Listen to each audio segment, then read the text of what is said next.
Jello. The Jello Program, starring Jack Benny, with Mary Livingston, Phil Harris, Kenny Baker, and yours truly, Don Wilson. The orchestra opens the program with That's What We Do Over Here.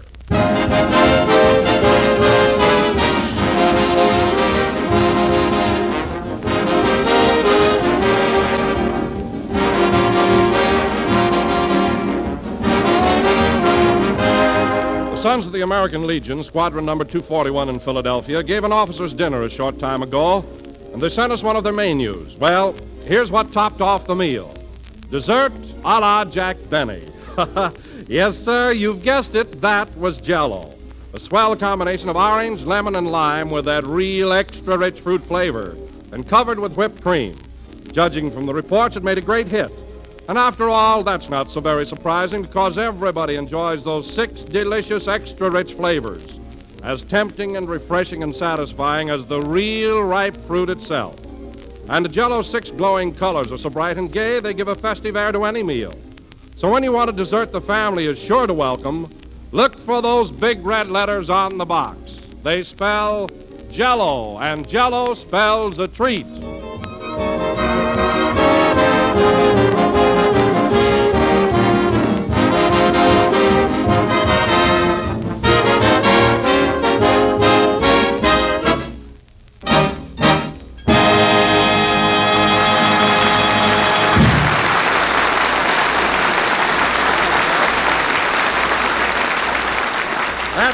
That's What We Do Over Here, played by the orchestra. And now, ladies and gentlemen, as you all know, Jack Benny and Phil Harris are busy working on a new Paramount picture, Man About Town, and will not be here today.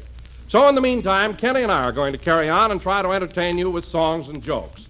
And I'm sure that we'll all have a good time. Now, first, ladies and gentlemen, I got a sweet little headache. I was out late last night. I've been out celebrating since Joe Louis won that fight. Rochester. I got a sweet little headache. Rochester, cut that out. This dressing room is no place for a serenade. And furthermore, I wish you'd help me get dressed. I'm chilly standing here in my underwear. You shouldn't be, it's long enough. Rochester, the only reason I'm wearing this kind of underwear is to fill my legs out. So no comments. What are you going to wear today, boss? Well, the scene is a very formal dinner party in an English mansion. So give me my full dress suit. The one you bought outright? Yes, the new one. Get it for me. I want to try it on. Okay, here's the pants. Hold steady, boss. Careful now. Don't get them wrinkled. I won't have time to get them pressed. There you are. Yeah. Say, these trousers are beautiful, aren't they? Yeah, but they're too long. Shall I roll them up, tuck them in, or snip them a little? Leave them alone. I'll pull them up. Let me try on the coat and see how that is. Here you are, boss. Thanks. Say, the coat's a little big, too. Mr. Benny, where are you? I'm right in here, Rochester. Don't get excited.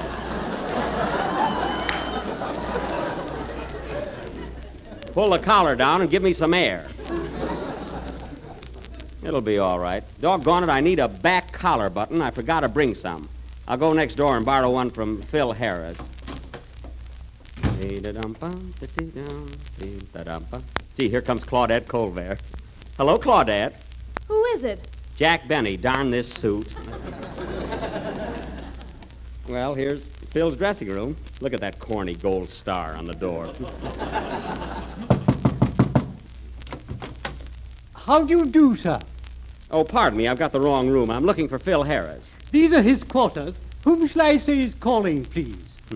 Jack Benny. I came to borrow a collar button. I'm very sorry, sir. I can't disturb Mr. Harris. He's in a mood.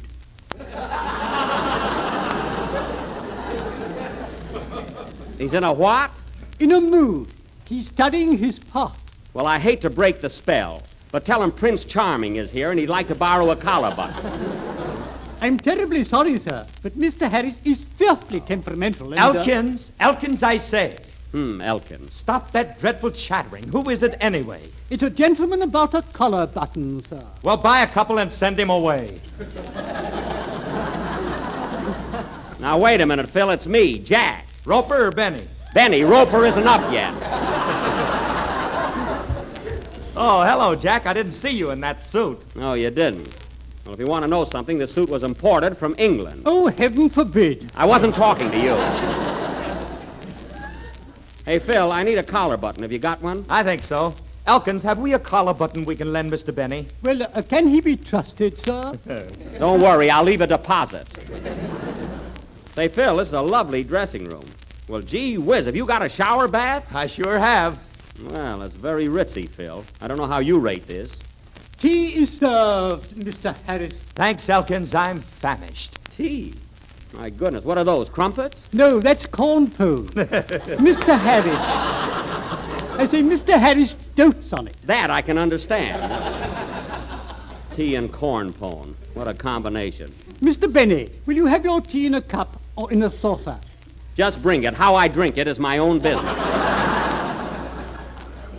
And where's my collar button? A collar button, sir? Oh, never mind. I'll use a thumbtack. I'm getting out of here. See you on the set, Lord Harris. How'd he ever get a dressing room like that? More politics around here. Well, here's my room. Oh, pardon me. I've got the wrong dressing room. I wish they'd put my name on my door. Oh, here it is. Say, boss, I was just coming to get you. Miss Livingston's here. Oh, hello, Mary. Hello, Jack. I thought I'd come down and watch you work. Have you got a big scene today? Well, it's not so big, Mary, but it's very emotional and calls for every dramatic trick at my command. You see, it's pathos, yet mingled with comedy. And at a certain point, I have to make a transition that will convince the audience of my sincerity and complete domination. Oh, brother. Well, just wait and you'll see some real acting. Say, Mary, how do you like my new full-dress suit? I'm kind of dolled up, ain't I? Yeah, top hat, white tie, and tent. Well, I'll grant you the suit is a little roomy, but I like freedom in my clothes. Well, you certainly got it. You could ring the Liberty Bell in there. That's a good one, Miss Livingston. You stay out of this, N-man. Anyway, I got other things on my mind. I just came from Phil's dressing room, and I don't know why Paramount gives him a better one than mine. Why, there's no comparison. Oh, it's your own fault, Jack. Why don't you fight for things once in a while? This room is terrible. Yeah, I'm ashamed to invite my friends here.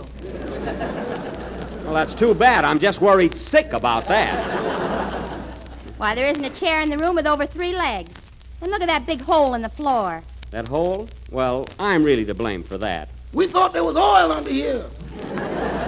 All right, Rochester, just for telling, I'm going to kick you right out of the syndicate. But you're right, Mary. I'm going to do something about this. Rochester, get Mr. Hornblow on the phone. Okay, boss, give me a nickel. Here. And that's another thing. Everybody else has a free telephone.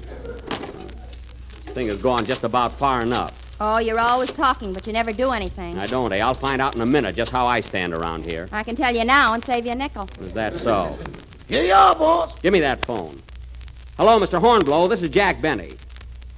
Yes, it's me again. Now, look, Mr. Hornblow, I've been at Paramount for a long time, and I think I ought to have a new dressing room.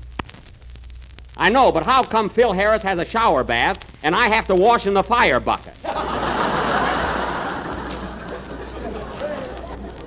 Why, twice this week, the brigade snatched it right from under me. I know, but Phil Harris, but Here we go again, folks. quiet. What? But look, Mr. Hornblow, I don't want to stay in this dressing room. I haven't got anything to sit on. Oh, that's very funny.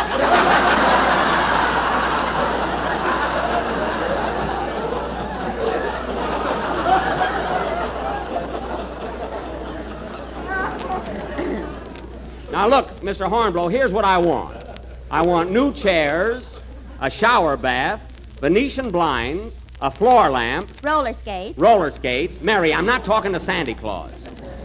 What's that? Well, thank you. Thank you very much, Mr. Hornblow. I'll appreciate that. Goodbye. Well, that's more like it. Gee, Jack, are you going to get all that stuff? Only the roller skates, but it's a beginning.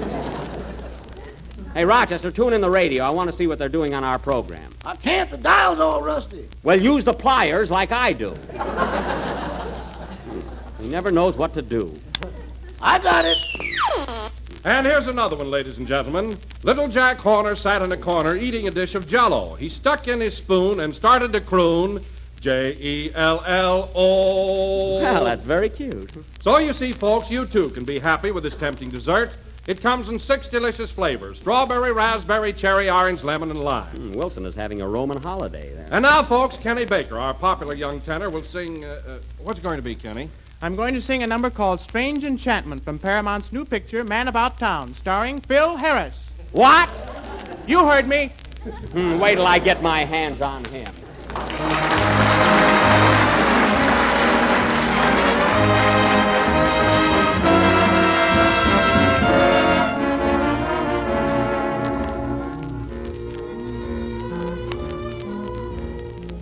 Strange enchantment fills the moonrise.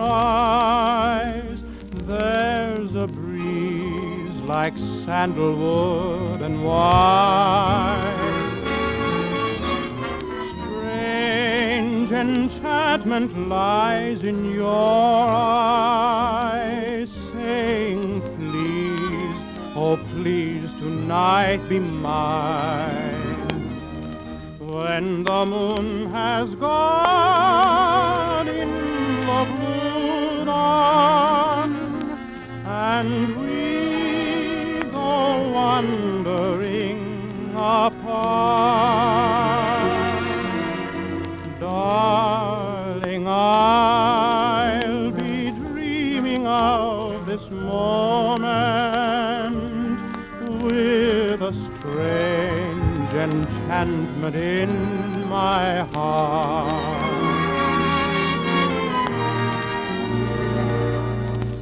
How can I but remember this delight? Wherever I go, whatever I do, the magic of this oriental night, and you.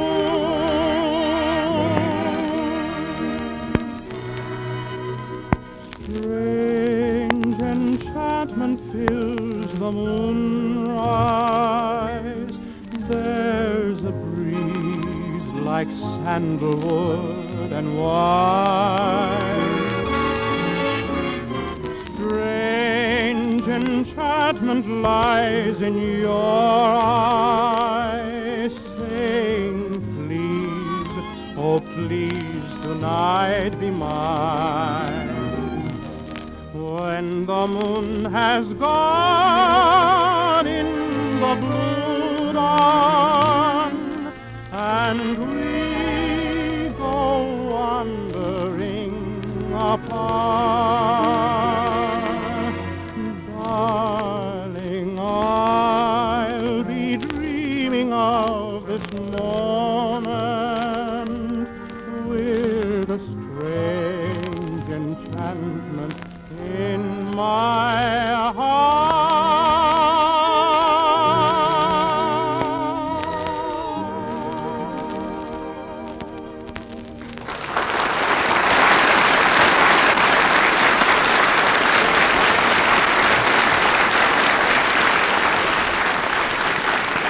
That was Strange Enchantment, sung by Kenny Baker. And now, ladies and gentlemen, we will have some more of my original nursery rhymes. Jack and Phil went up the hill to get a dish of Jello. Jack fell down and broke his crown, and Harris laughed like anything. Turn off the radio, Mary. Okay. Thinks he's cute.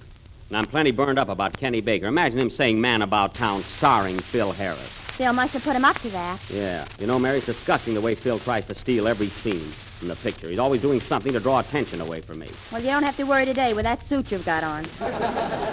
Yes, if I can remember to keep my head out. Starring Phil Harris. I'm starring in that picture with Dorothy Lamour.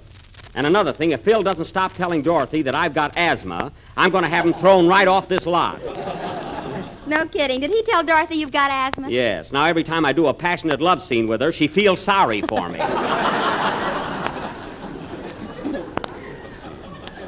I'll get even with that guy. Hey, boss, here's your makeup man. My makeup man? Oh, yes. Hello, Twinkle.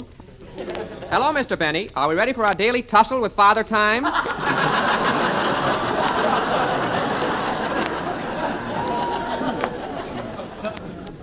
I suppose so. Then tuck this towel around your neck and let's get going. Okay. And, Twink, don't put so much makeup on my chin. Yesterday, you buried my dimple. I did? Yes, and everybody was asking for it.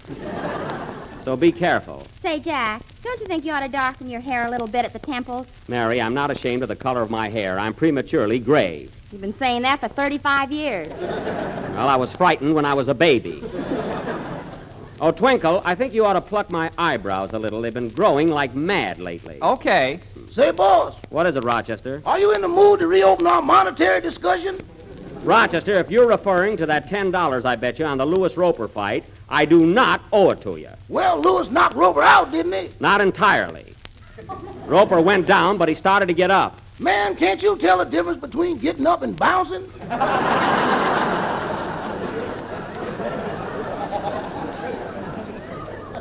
You can talk all you want, Rochester, but you're not getting the $10. Oh, why don't you pay him, Mr. Benny? You stay out of this. Who do you think you are, Chamberlain? Just keep making me up. That's all you're supposed to do. I never saw anybody like you, Jack. You're always welching on bets. I am not. Anyway, Rochester will get his $10. I'm going to buy him that new vacuum cleaner he wants. Who wants? You wants, and keep still. More arguments about money around here. Ouch! Twinkle, watch those tweezers. You're awfully nervous today, aren't you? Well, you'd be nervous, too, if your wife had twins last night. Oh, well, that's marvelous. Congratulations. Oh, it was nothing.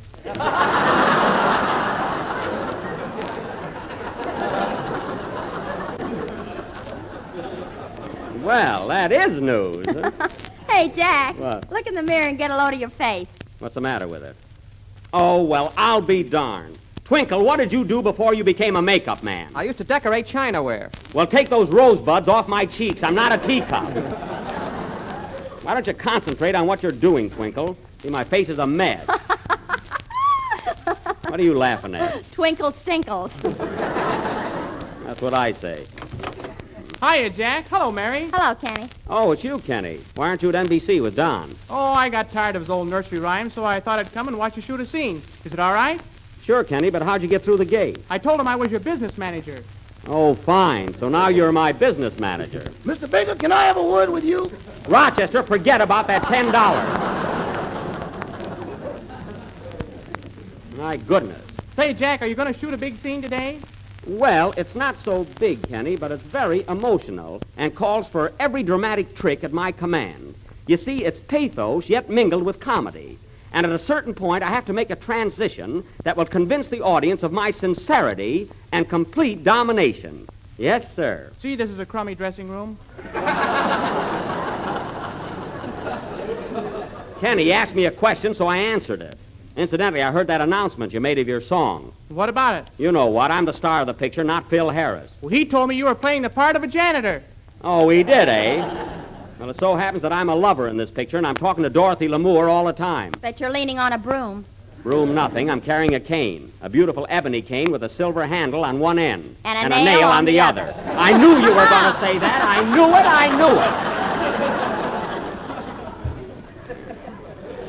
it. A janitor, eh? A janitor. Wait till I see Harris on the set. I'll give him a piece of my mind. We're all ready for you on the set, Mr. Benny. Okay, come on, kids. They're waiting for me, all ready to shoot the scene. I'm going to rush ahead. Rochester, you bring my cane. Okay. Don't stick yourself. See you on the set, kids. Shall I bring the dustpan? That belongs here. I'm not a janitor. So long. Gee, I hope I'm not late.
Say, Jack, there's Phil. Oh, yes. Hey, pretty boy, I want to see you a minute. What's on your mind, Droopy? Listen, Phil, did you tell Kenny that I was playing the part of a janitor in this picture? Yeah, but I just did that for a rib. That's all I want to know. You and I are through, Phil. I don't want to talk to you again. Now, wait a minute, Jack. It was just a gag. Who'd ever believe you were playing the part of a janitor? Plenty of people. From now on, we're no longer friends. Come on, Mary. I want to talk to Mr. Sandridge, the director. Where's Kenny? Over there on Dorothy Lamore's lap. Oh, yes. And there's Edward Arnold. And look, there's Benny Barnes, too. She's beautiful, isn't she? Oh, you think every blonde is beautiful. I do not. Name one. Nelson Eddy. So there. The blonde, if I ever saw one. Anyway, I think Benny Barnes is simply gorgeous. Hello, Benny. Hello, Benny. Gee, very witty, too. Hey, Rochester! Rochester! Quiet, quiet on the set. That assistant director's always showing off. You can't even say boo around here. Boo. Hey, you quiet. See? What a fresh guy. Did you call me, boss? Yes, where were you? I was over in the corner acclimating Mr. Harris's butler. I'm teaching him Central Avenue ping pong. Rochester, I told you not to bring those dice to this studio. Now throw them out. Not unless somebody feeds me. Don't be so stubborn. Hey, Jack, look at Kenny. Where? Now he's on Benny Barnes's lap. See, that kid sure gets around. Kenny, come here. Okay. Hey, you quiet on the set. Darn that guy. Look, Mary, here comes Mark Sandridge, the director. Hello, Jack. Hello, Mr. Sandridge. Say, I'd like you to meet Mary Livingston. Oh, how do you do, Miss Livingston? I'm glad to see you. Then why don't you smile? Mary. Mr. Sandridge, this is Kenny Baker. Hello. Well, young man, are you having a good time here on the set? Am I? I'm going to my third lap now. You'll stay right here with us. Well, Jack, we're about ready to rehearse the scene in Lady Trumley's drawing room. Oh, then Miss Barnes and Miss Lamour aren't working today, huh? No, they just came for the laughs. Oh. And incidentally, Jack, when you shoot the scene today, don't look right into the camera. You're not posing for a tintype. Okay, I'll be careful. Well, let's get started. Lady Trumley, Theodore, and Milford. Mary, Phil is Theodore and I'm Milford. I got a better name than he did. All right, let's have one rehearsal, then we'll shoot it. Why rehearse? I know my part. Quiet, quiet on the set. Oh, shut up. That guy drives me nuts. Quiet. Now, Lady Trumley, you sit here on the divan. Yes, sir. And Theodore, you sit beside her. Okay, pal. Pal. You hear that, Mary? And Milford, you sit over there on the ashtray. Fine. I'll look like a Rube Goldberg cartoon. Great place to sit. All right, let's start the scene. Everybody ready? I'm ready. Let's go. Take it, Phil. You have a lovely place here, Lady Trumley. Oh, I'm glad you like it, Theodore. You know, Reggie used to visit here quite often. Ah, good old Reggie. I say, is he still at Monte Carlo? No, he's been at Biarritz since he and Evelyn split up. Split up? My word. But then Reggie always was a bounder. No, I think it was Evelyn's fault. She's a terribly stuffy person. Nonsense, my dear. Reggie's a cad, and you know it. Oh, how could you say that? Poor Reggie has been terribly abused. Don't you think so, Milford? You said it, sister. Stop it! Stop it! All right, what's the matter? Jack, you don't call a titled English lady sister. You just have 3 words. You said it. Gee, Mr. Sanders, I was just trying to make it more emphatic, that's all. Well, don't be adding to your part. Film doesn't grow on bushes, you know. Oh, all right. Now let's take it once more. And Theodore, I think it'd be a little better if you defend Reggie instead of Lady Trumley. It's more believable that way. Okay, Mark. Say, why can't I defend Reggie? Quiet, quiet on the set. Oh, shush!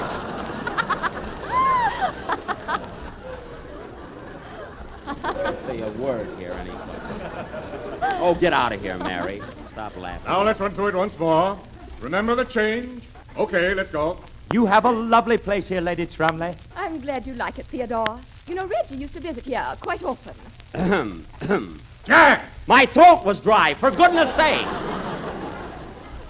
Good old Reggie. I say, is he still at Monte Carlo? Oh, no, he's been at Biarritz since he and Evelyn split up. Split up? My word. Jeepers creepers. Jack, what's the matter with you? Well, I want to say something. I'm an actor, not a sphinx. Now, you've got enough to do, so be satisfied. Continue, Lady Trumley. I don't blame Evelyn. Reggie always was a bounder. No, I think it was Evelyn's fault. She's a terribly stuffy person. Nonsense, my dear. Reggie's a cad, and you know it. Oh, how can you say that? Poor Reggie's been a terribly abused boy. Don't you think so, Milford? Poof.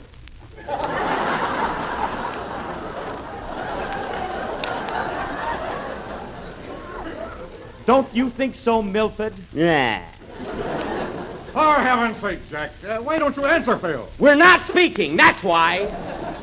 Jack, we're trying to make a picture. I can't be annoyed with your personal affairs. Well, I can't be annoyed with answering Phil Harris. Whose picture is this, anyway? Quiet, quiet on the set. Oh, yeah? Well, I'm going to punch you right in the nose. You would, you brute. Fine cooperation I'm getting on this picture. Come on, Mary, I'm going home. Now, wait a minute, Jack. Don't get excited. Excited? Now, look, Mr. Sandwich. I've been studying this scene for days. I know it isn't a big part, but it's very emotional. It calls for every dramatic trick I know.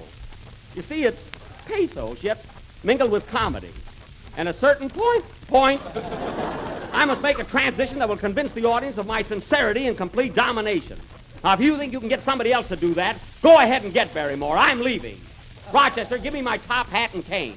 Sorry, boss, the dice were against me. Oh, that's all I need. You said it. That's my line. Come on, let's get out of here. Quiet, quiet on the set. Oh, nuts!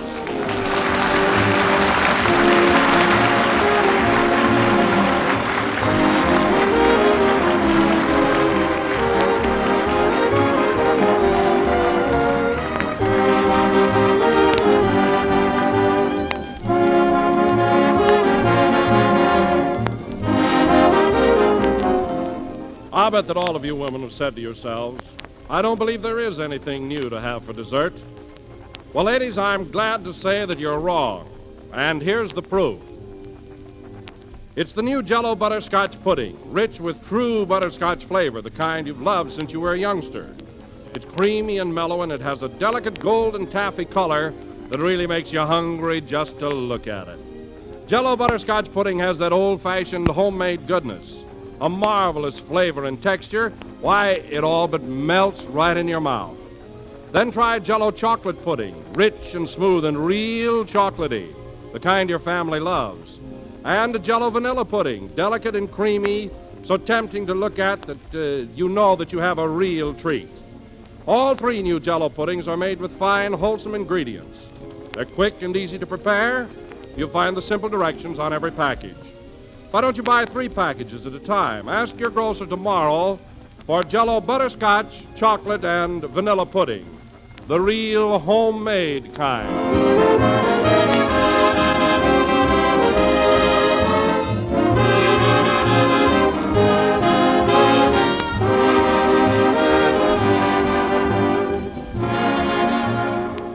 This is the last number of the 30th program in the new Jello series, and we will be with you again next Sunday night.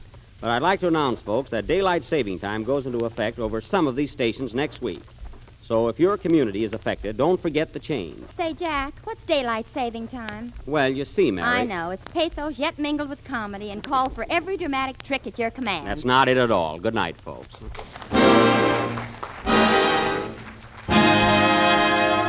J-E-L-L.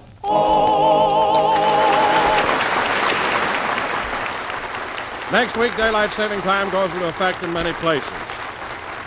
With this result, there will be a change in time for this program on some of these same stations. Consult your local newspaper for the time on your station. Kenny Baker appears on the Jello program through courtesy of Mervyn Leroy Productions. The part of Mark Sandwich was played tonight by Russell Hicks. This is the National Broadcasting Company.